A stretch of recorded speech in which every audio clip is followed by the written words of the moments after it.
ಈಗ ಇದೇನ್ ನೋಡಕತ್ತಿಲ್ಲ, ಇದು ಭೂಮಿ. ಇದು ರಾಜ ಮಹಾರಾಜ ಆಳಿದ ಭೂಮಿ ಅದ ಇದು. ಇದ್ರ ತಳಗ ಏನೈತಿ ನೋಡು, ಎಲ್ಲಾ ಬಂಗಾರ ಐತಿ, ತಿಳ್ಕೋ.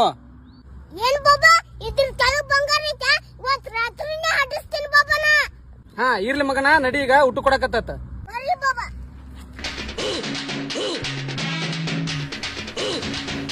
ತಥಾಸ್ತು ತಥಾಸ್ತು ಮಗನೇ, ತಥಾಸ್ತು. ಮಗನ ಇದ್ರ ಜೊತೆ ಉಳ್ಳಿಗಡ್ಡೆ ಆಗಿತ್ತಂದ್ರ ಮಸ್ತ್ ಆಗಿತ್ತು ಮಗನ. ಬಾಬಾ ಅದ್ರ ಒಳಗೆ ಐತಲ್ಲ ಉಳ್ಳಾಗಡ್ಡಿ. ಎಲ್ಲೈತಿ ಇದ್ರೊಳಗ ಉಳ್ಳಾಗಡ್ಡಿ? ಬಾಬಾ ಚಪಾತಿ ತಳಗ ಐತಿ ನೋಡು ಉಳ್ಳಾಗಡ್ಡಿ. ಹಾ ಆಯ್ತಲ್ಲ ಮಗನ, ಚಪಾತಿ ಕೆಳಗ ಉಳ್ಳಾಗಡ್ಡಿ. ಆರಾಮ್ ಕೂಡು ಬಾಬಾ. ಹಡಿಸಿಗೆ ಬಾಬಾ, ಚಪಾತಿ ತಳಗಿಂದ ಉಳ್ಳಾಗಡ್ಡಿನ ಕಾಣಿಸ್ಲಿಲ್ಲ, ನಿನ್ ಭೂಮಿ ತಳಗಿಂದ ಬಂಗಾರ ಕಾಣಿಸುತ್ತಾ ಹಡಿಸಿಗೆ?